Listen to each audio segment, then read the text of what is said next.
Vede que grande amor nos tem concedido o Pai, a ponto de sermos chamados filhos de Deus. E, de fato, somos filhos de Deus. Por essa razão, o mundo não nos conhece, porquanto não o conheceu a Ele mesmo. Amados, agora somos filhos de Deus, e ainda não se manifestou o que haveremos de ser. Sabemos que quando Ele se manifestar, seremos semelhantes a Ele, porque haveremos de vê-lo como Ele é. E assim mesmo se purifica todo o que nele tem esta esperança, assim como ele é puro. Todo aquele que pratica o pecado também transgride a lei, porque o pecado é a transgressão da lei. Sabeis também que ele se manifestou para tirar os pecados, e nele não existe pecado. Todo aquele que permanece nele não vive pecando. Todo aquele que vive pecando não o viu, nem o conheceu. Filhinhos, não vos deixeis enganar por ninguém. Aquele que pratica a justiça é justo, assim como ele é justo. Aquele que pratica o pecado procede do diabo, porque o diabo vive pecando desde o princípio. Para isto se manifestou o Filho de Deus, para destruir as obras do diabo. Todo aquele que é nascido de Deus não vive na prática do pecado, pois o que permanece nele é a divina semente. Ora, esse não pode viver pecando, porque é nascido de Deus. Nisto são manifestos os filhos de Deus e os filhos do diabo. Todo aquele que não pratica justiça não procede de Deus, nem aquele que não ama a seu irmão. Vamos orar. Senhor, aqui está a Tua palavra e nós te suplicamos mais uma vez. Abençoa-nos, ó Deus, com a Tua voz, ecoando em nossos corações, trazendo vida, Senhor, sobre cada um de nós. Ó Senhor, através da voz de Jesus, a voz do Teu Espírito, somos edificados na fé santíssima do Evangelho. Por isso, Deus querido, sê propício a nós. Abre os nossos corações para recebermos com fé, com humildade, com desejo, Senhor, de viver, de ser praticante e não mero ouvinte da Tua palavra. Atinge os nossos corações. Nós precisamos, ó Deus, o Senhor bem sabe disso. Nós sabemos que a Tua palavra pregada, Senhor, é de fato o meio que o Senhor escolheu para ser glorificado. Por isso, não a nós, Senhor, não a nós, mas ao Teu nome da glória, por amor da Tua misericórdia, abençoando-nos com a mensagem do Evangelho. Em nome de Cristo Jesus, assim oramos a Ti, agora e sempre. Amém. Irmãos amados, nós continuamos em nossa série falando a respeito da união que temos com Deus através da adoção. Fomos então constituídos por Deus mesmo, filhos de Deus, e isso deve se desdobrar em nossa vida, produzindo boas obras. O texto que aqui estamos considerando trata a respeito do Santo Deus Pai e os seus santos filhos. Este é o tema e o ensino mais importante da palavra do Senhor, do trecho que aqui estamos considerando. O Santo Deus Pai e os seus santos filhos. Meus amados irmãos, quando nós lemos nas Escrituras que os homens são, por natureza, filhos do diabo, nós ficamos intrigados, porque a origem dos homens, desde o Éden, é de que os homens compartilham a imagem de Deus em suas vidas. Eles foram criados pelo Senhor com esta dignidade. Mas uma vez tendo caído em pecado, as Escrituras nos falam, irmãos, sobre a condição aviltante, baixa, a que o homem foi submetido por Deus como justa condenação pelo seu pecado. E assim os homens não são mais, por natureza, por nascimento, filhos de Deus. Há uma ideia equivocada, irmãos, de que Deus é pai de todos. O sol nasce para todos e Deus é pai de todos. Deus é pai, não é padrasto. Essas ideias são popularizadas e elas acabam, de uma certa forma, virando, meus irmãos, doutrina na igreja. A Igreja Apostólica Romana, Católica Apostólica Romana, acredita na universalidade da paternidade de Deus. Em oposição, irmãos, a esta doutrina equivocada, aqui está a palavra divina. Deus é Pai, mas Ele é quem constitui os seus filhos. Veja que João diz o seguinte, irmãos. Vede que grande amor nos tem concedido o Pai, a ponto de sermos chamados filhos de Deus. Ora, se somos agora chamados filhos de Deus, é porque outrora não éramos. E as Escrituras nos falam, irmãos, sobre essa situação. Os homens viviam errantes, sem Deus no mundo, adorando os seus próprios deuses. E o Evangelho de João, em consonância, em concordância com esta carta escrita também pelo apóstolo João, diz lá no prólogo do Evangelho de que Deus deu poder aos homens de serem feitos filhos de Deus, demonstrando que os homens não são, por natureza, filhos de Deus. Há uma passagem bíblica, irmãos, que nos remete ao fato de que os homens não são, de fato, por natureza, filhos de Deus. Há ainda uma outra passagem bíblica que nos fala sobre isso. Malaquias pergunta àquele povo que retorna do exílio, dizendo: se eu sou o pai, onde está a honra para comigo? A pergunta feita por Deus através do profeta observa que filho de Deus, irmãos, é alguém que honra a Deus como pai. Alguém que toma o nome de Deus não meramente como uma entidade, o cara lá de cima, não é? Uma entidade, o grande arquiteto do universo. De Xuxa à maçonaria, eles estão falando de um Deus que não é o nosso Deus. Eles se relacionam com esse suposto Deus através desses nomes. Mas, irmãos, Deus é Pai. E o que identifica os seus filhos é a ação mesma de Deus fazê-los filhos seus. É Deus quem constitui filhos para si.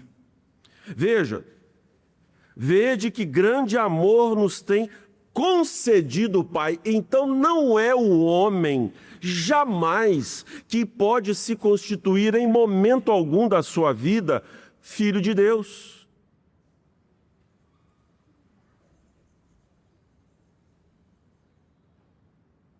O Senhor Jesus deixou sem graça alguns israelitas. Eles chegaram diante de Jesus e disseram: nós também somos filhos de Abraão, nós também somos filhos de Deus. Jesus diz: não, o diabo é o vosso pai. Jesus disse isso para israelitas. Gente que desfrutava do convívio da aliança. E por que Jesus disse que o diabo era o pai deles? Porque eles faziam a vontade de Satanás. Desprezavam a Jesus, o que identifica a sua origem maligna desses homens, porque Jesus disse como ser filho de Deus por si mesmo e de amar a Cristo, porque Deus tem apenas um único filho, primogênito. Deus tem apenas um único filho e Deus constitui filhos para si através do seu Filho Jesus. Não filhos da mesma natureza, como Jesus desfruta da comunhão com o Pai. Ele e o Pai são um. Nós não nos constituímos filhos de Deus através do Senhor, participando da sua natureza essencial como Deus. Nós não somos centelhas divinas, como os espíritas querem nos fazer acreditar. Que os homens são pequenos deuses, como os neopentecostais querem nos fazer acreditar. Olha que argumento idiota. Pastor, calma, eu tenho parente neopentecostal. Calma não, isso é bênção. Fala para ele. Fala para ele a bobagem que ele acredita. Qual que é a bobagem? Um grande pregador americano diz assim: cavalo gera cavalo. Olha o argumento. Que mula, né?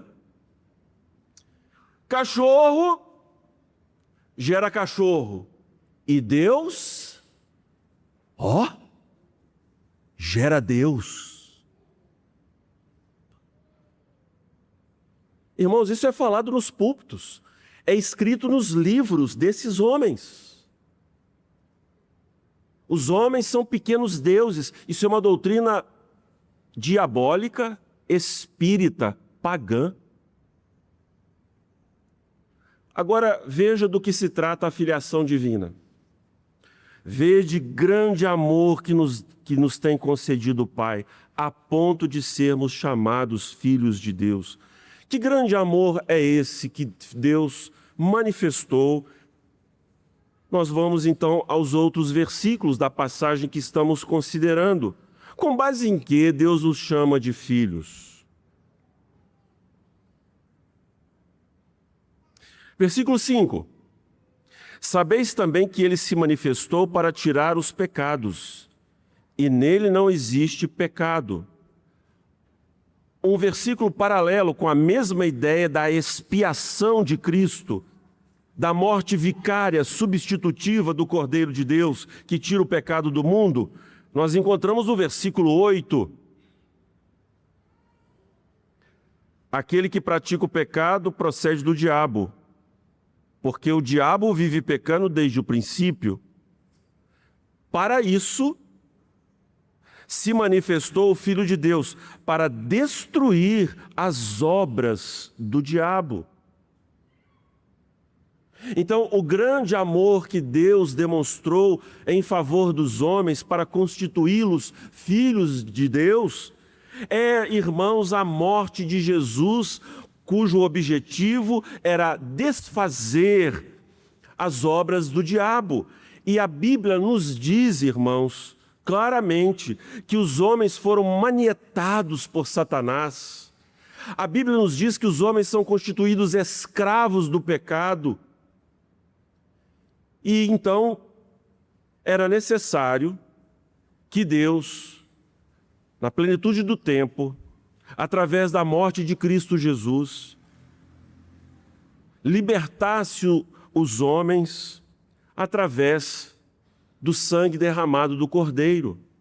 Assim, então, irmãos, nós entendemos que este Deus Santo que chama os homens de seus filhos, ele não os ama à revelia da sua justiça, queridos. A ideia que as pessoas têm é de que Deus, ele nos ama a ponto de amar até os nossos pecados. Há pessoas que entendem assim. Como se Deus, irmãos, fosse aquele corno assumido. Já viram esse tipo de gente?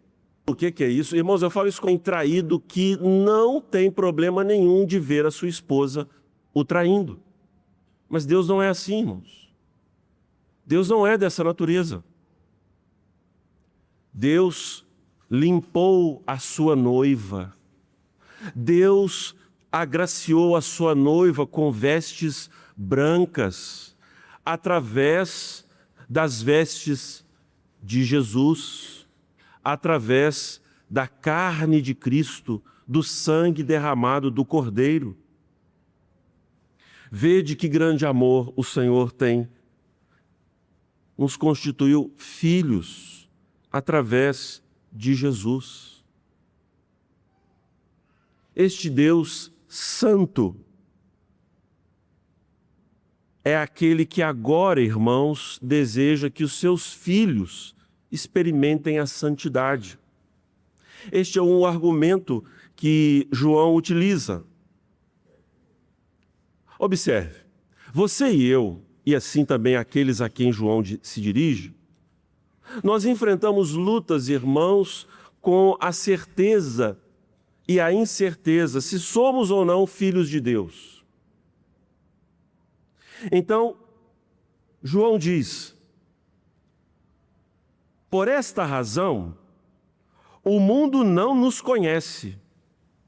Quer dizer que os vizinhos do presbítero Samuel não sabem quem eles são? É isso que João está dizendo? Não, irmãos. O mundo não tem relação, conhecimento aí no sentido pactual. O mundo não tem relação com os filhos de Deus. O apóstolo Paulo, ele fala sobre esta incompatibilidade dos filhos de Deus com os filhos das trevas. Ele diz: porque nós somos para com Deus o bom perfume de Cristo, mas agora nós também exalamos um cheiro de morte para aqueles que são os reprovados, os incrédulos. Obviamente, Paulo está usando uma metáfora, mas ele está se reportando a esta incompatibilidade existente entre os filhos de Deus e os filhos das trevas, irmãos. Mas, se o mundo ama aquilo que é seu, será que eu estou sendo odiado ou amado pelo mundo? Será que eu estou sendo observado, aplaudido, considerado pelo mundo? Sobre qual base? Porque eu tenho o que o mundo tem, ou então eu sou do mundo mesmo?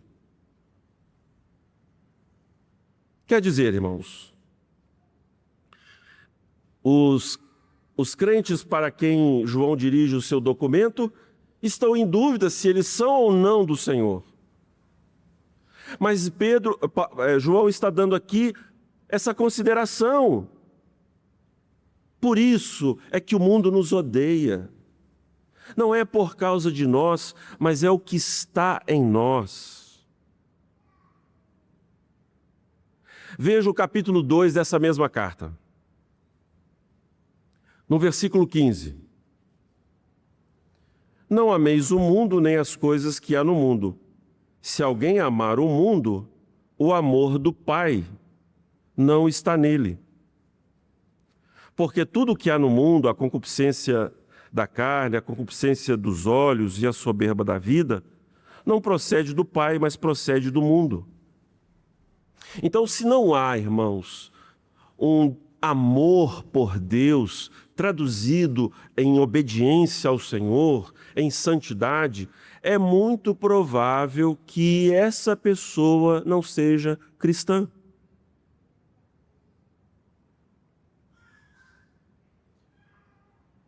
João fala sobre isso, sobre esse teste.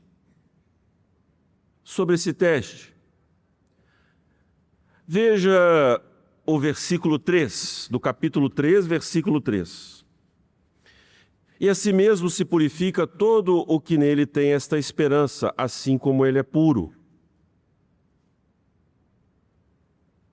Então, os filhos de Deus, eles têm uma apreciação, irmãos, pela santificação das suas vidas.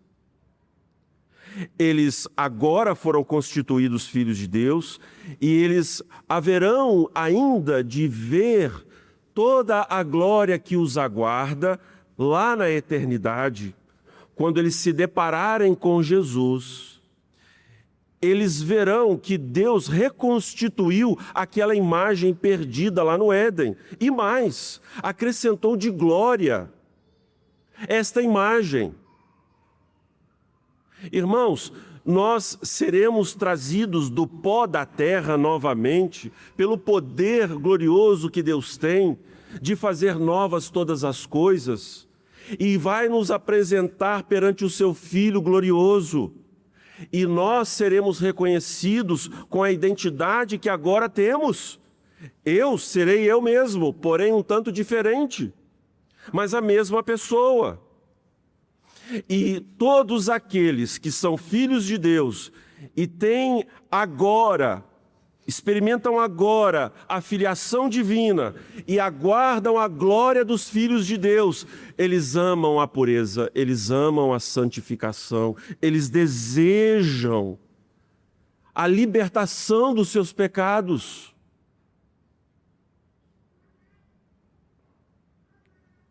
Há uma frase aqui que é alvo de muitas controvérsias entre os teólogos.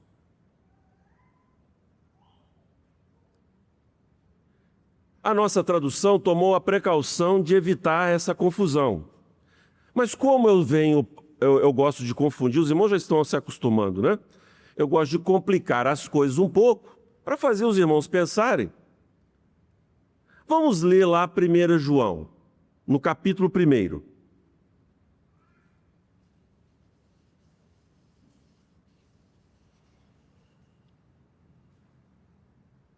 Veja o versículo 8. Eu peço a toda igreja que leia a uma só voz.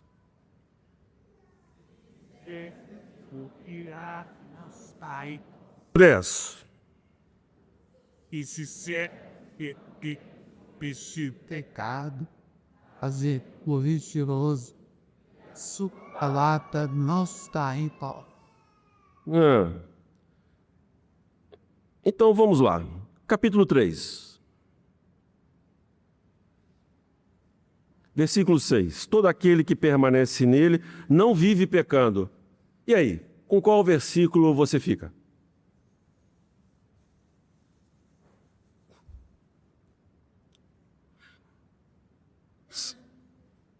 João diz que se alguém disse que não peca, é mentiroso. E agora ele diz que todo aquele que permanece em Cristo não vive pecando. Você quer a ajuda dos universitários? Quer pedir socorro para a mamãe? Ou sentar ali na esquina e abrir a boca a chorar sem saber a resposta? Pastor,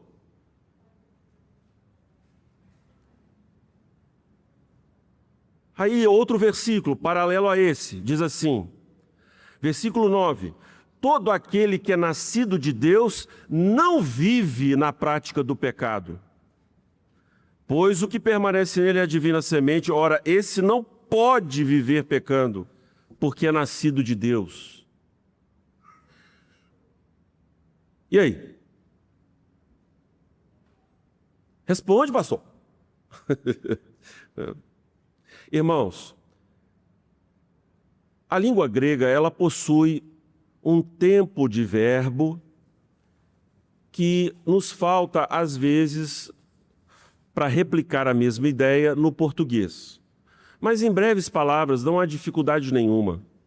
O que João está dizendo é que os filhos de Deus, eles não vivem habitualmente no pecado. Vocês se lembram daquele versículo glorioso que Paulo diz lá em Romanos? Porque o pecado não terá domínio sobre vós. Então, a obra de Cristo de desarticulação da obra satânica, de libertação dos filhos de Deus, faz com que eles se tornem livres para obedecer. Agora, irmãos, isso não acontece de uma maneira perfeita, porque ainda não se manifestou o que nós haveremos de ser. E por isso Deus, para atender aos seus propósitos santíssimos, Ele deixou em nós o resto da velha natureza. E Paulo, na carta aos Romanos, nos mostra uma das razões pelas quais Deus assim fez. Por que Deus não tirou de nós a velha natureza de uma vez e nos levou para junto dele? Olha como Deus é. Paulo diz que os filhos de Deus agora gemem. Irmãos, uma característica dos filhos de Deus é que eles gemem pela santidade. Eles choram, eles lamentam. Eles sentem ódio de si. Por que, Senhor? Por que, Senhor? Eles odeiam pecar, mas pecam. Eles têm dentro de si um sentimento paradoxal, aparentemente contraditório. Eles amam a lei do Senhor, mas vem nos seus membros uma outra lei que luta contra a lei da sua mente, e aquilo que eles não querem fazer, eles fazem. Paulo então diz desse gemido: miserável homem que sou, quem me libertará do corpo dessa morte? Cristo Jesus, irmãos. Deus colocou, não removeu a natureza, a velha natureza, meus irmãos, para que ansiássemos, para que desejássemos os céus, para que o céu fosse uma esperança viva, para nós desejarmos o encontro com o Senhor. Irmãos, nós vivemos neste vale de lágrimas. Você está vendo aí, a natureza geme, chora junto com os filhos de Deus. O mar está debaixo d'água, irmãos. Juiz de Fora está toda inteira foi afetada, estuprada, violentada e morta pelo governo iraniano. E agora muitos iranianos estão dizendo da liberdade que vão usufruir com a morte daquele tirano. Mas, irmãos, desde o final da década de 80 do século passado, milhares de cristãos, irmãos nossos, morreram sob o tacão daquele homem miserável, que pendurava os nossos irmãos em guindastes e saía arrastando pelas ruas. Chegou o dia dele. Mas essa é a nossa condição, irmãos. É a vida que temos aqui, mas experimentamos ao mesmo tempo a alegria de sermos filhos de Deus. E Paulo e João está dizendo sobre esta alegria, este desejo de purificação, de santificação.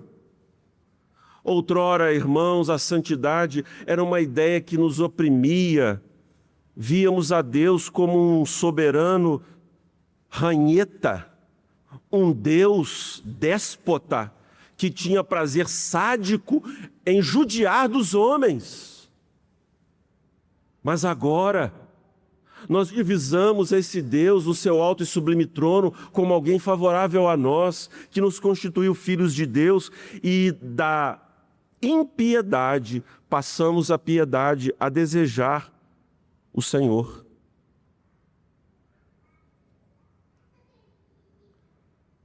Por isso, os filhos de Deus verdadeiramente anseiam a santificação.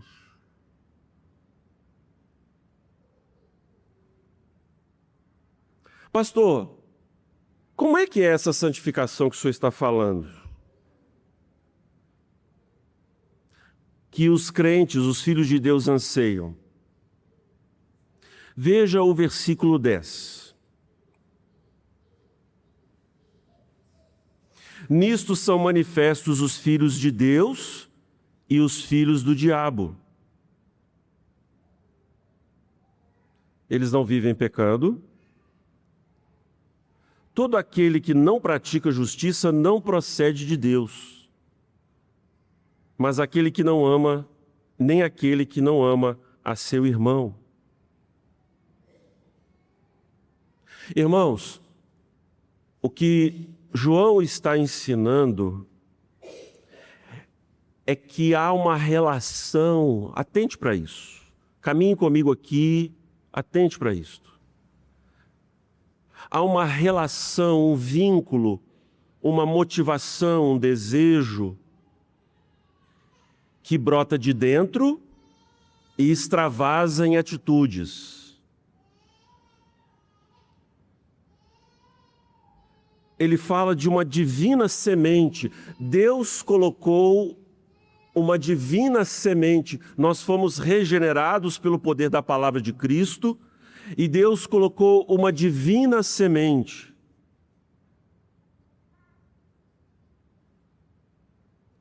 Há, irmãos, há um progresso com base num desejo que Deus colocou no coração dos homens.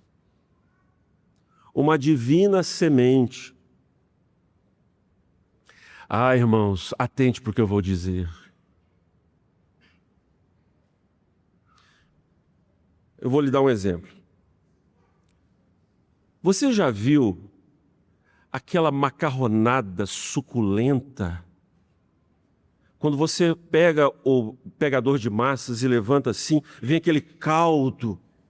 E aí você começa a olhar, tem pedaços de calabresa, pedaços de bacon, a mussarela assim se derretendo toda.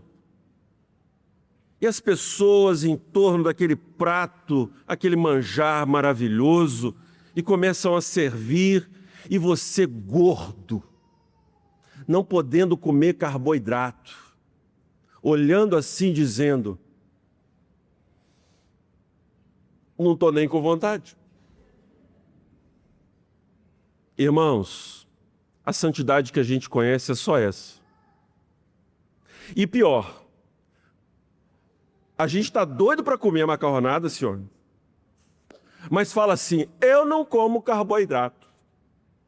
Eu não. Eu sou uma pessoa que cuida de mim. Essa é a santidade que a gente conhece que nos leva para o legalismo. Mas sabe de uma coisa? Tem um outro lado dessa história. Sabe qual é a santidade que a gente conhece? Errada, né? Errada. Você vê a macarronada, você vê e você está com as suas artérias entupidas.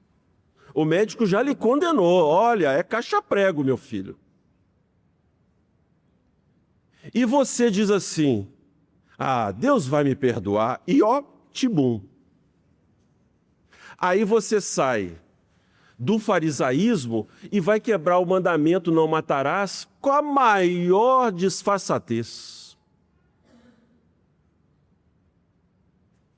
Essa é a santidade que a gente conhece.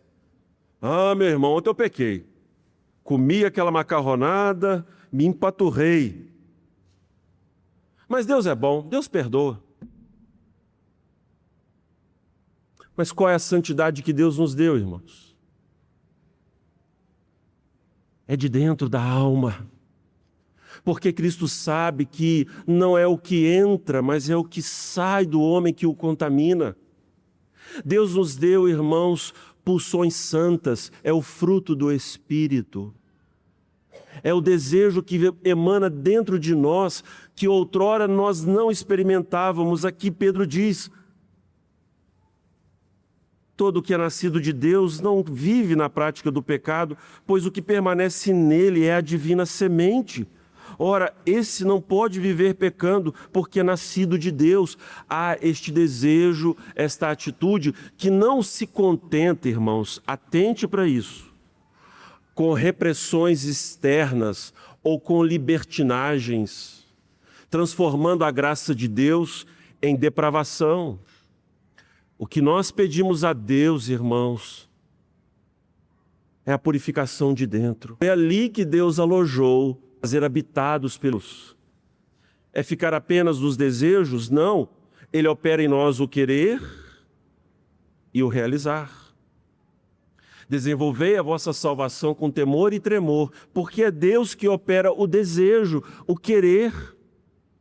E mais gracioso ainda, Ele nos ajuda a realizar. O nosso Deus, irmãos, é um Deus Pai Santíssimo.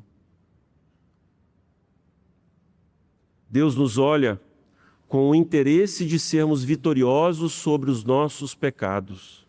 É Deus mesmo, meu amado, que quer nos fazer vencer. João está dizendo isso para confortar, para consolidar a obra de Deus no coração daqueles homens, mas também para lançar temor naqueles corações incautos, insensatos. Deus quer que nós ansiemos pela santificação e assim a realização de atos santos para Deus. É por esse motivo, então, irmãos, que nós não nos restringimos às ações externas. Eu não como carboidrato. Ou eu como, e Deus me perdoa, esses simplismos, essas saídas fáceis, essas alternativas diabólicas, não nos servem, irmãos. O que nós queremos é o puro evangelho, onde Deus, aquilo que Ele nos ordena, Ele nos confere por amor e graça. Isso nos anima, irmãos, porque muitas são as vezes que somos derrotados pelos nossos pecados, até o ponto de acharmos que não somos filhos de Deus. E vemos em nós, irmãos, hábitos que são assustadores. Orgulho, inveja. Há irmãos que lutam contra isso. Você achou que era só aqueles pecadinhos? Não, irmãos. Já viu aquelas irmãs, aqueles irmãos que olha assim, ó? Onde você comprou essa roupa? Peguei vocês, né? Peguei vocês. Irmãos, nós lutamos contra essas coisas que nos espetam, nos trazem, irmãos, orgulho.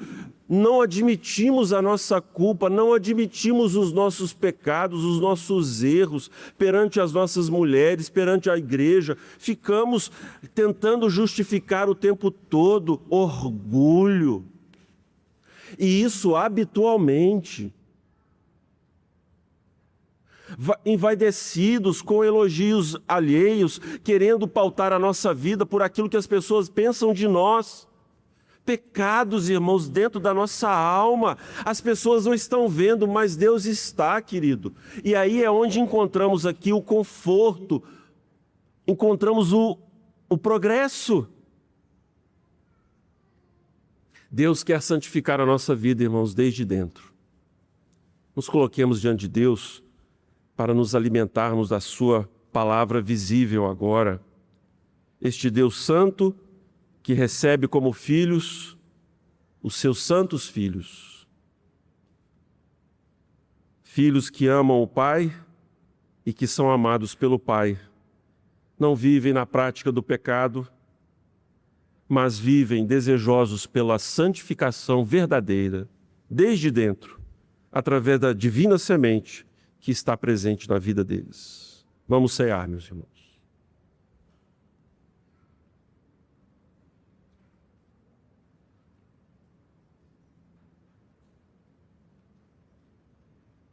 Convido os presbíteros para se aproximarem da mesa.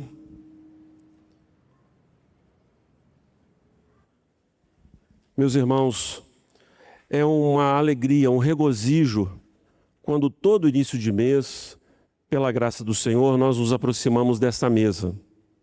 Porque quem somos nós para estarmos aqui sentados, não é, irmãos? Quantas são as mesas que temos no mundo, muito mais exuberantes do que esta, mais chamas para nós. São as mesas dos ídolos deste mundo.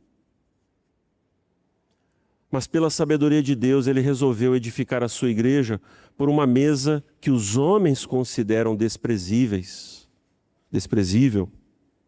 Mas nós sabemos da honra que está esta mesa. Quem não conhece do rito da Eucaristia, irmãos, quando vem na igreja, olha assim e fala, como os romanos diziam, ridicularizavam a mesa. Eles olham assim para nós e dizem: esse povo de olho fechado comendo um cálicezinho de vinho, um pedacinho de pão, que povo doido. Eu já ouvi isso, irmãos. Já ouvi isso. Mas para nós, irmãos, há tanto significado nessa mesa. Por isso que todo aquele que se aproxima dela deve se examinar. Não para ver a perfeição da sua vida, mas para saber se ele está discernindo esta dignidade da mesa, irmãos. Se ele está entendendo de fato tudo o que aqui está disposto para nós, a comunhão com o sangue e a carne de Jesus. O amor e a fidelidade pactual que devemos manter com esse Senhor. Por isso, todos aqueles que pertencem a esta igreja, que estão em plena comunhão com o Senhor, devem se aproximar da mesa. Pastor, eu mandei um xingo hoje à tarde para o frentista lá do posto de gasolina. Mas foi um xingo grande, pastor. Eu sei, meu irmão. Acontece. Pastor, deu um sacode iaiá lá em casa, antes do culto. Eu não vou no culto, não. Eu vou no culto. Eu vou no culto, não. Mas sabe o que é bom? Porque você veio. Você já pediu perdão a Deus por isso. E agora vai se alimentar do Senhor.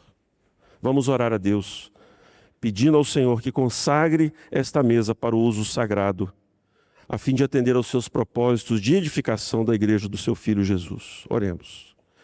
Deus amado, nós te agradecemos por tua palavra ouvida, lida, e agora queremos te pedir, ó Deus, pela palavra visível, que a palavra visível, Senhor, no cálice e no pão, possa estimular, ó Deus, a fé dos teus filhos que aqui estão, a fim de que eles se conformem, sejam conformados, ó Deus, à imagem de Jesus. Que eles encontrem o descanso para as suas almas e a transformação dos seus corações, incitando neles, ó Deus, esses sentimentos santos de pureza, de santificação, de consagração ao Senhor. Nós oramos confiados, ó Deus, de que não haverá aqui nenhum tipo de transubstanciação, de mudança da matéria, mas que o Senhor estará conosco, Senhor, comunicando a presença de Cristo Jesus pelo Teu Espírito, de modo que vamos experimentar a comunhão com Ele nesta hora. Assim oramos em nome de Jesus. Amém. Em respeito à palavra de instituição de Jesus, irmãos, eu peço a todos que abram as Escrituras no Evangelho de Mateus, no capítulo 26.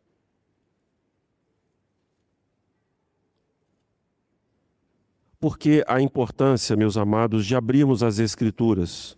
Há muitos pastores que abdicaram desse costume reformado, mas os nossos pais abriam a Escritura e liam. Por quê? Porque o catolicismo romano crê que é o ministro que dá eficácia ao sacramento. E nós, irmãos, cremos que é a palavra de Cristo. Por isso não é cansativo para nós. Leamos todos juntos a uma só voz, o versículo 26 ao 30.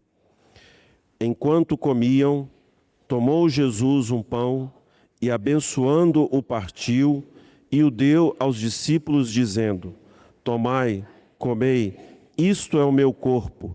A seguir, tomou um cálice e, tendo dado graças, o deu aos discípulos, dizendo: bebei dele todos, porque isto é o meu sangue, o sangue da nova aliança, derramado em favor de muitos para a remissão de pecados.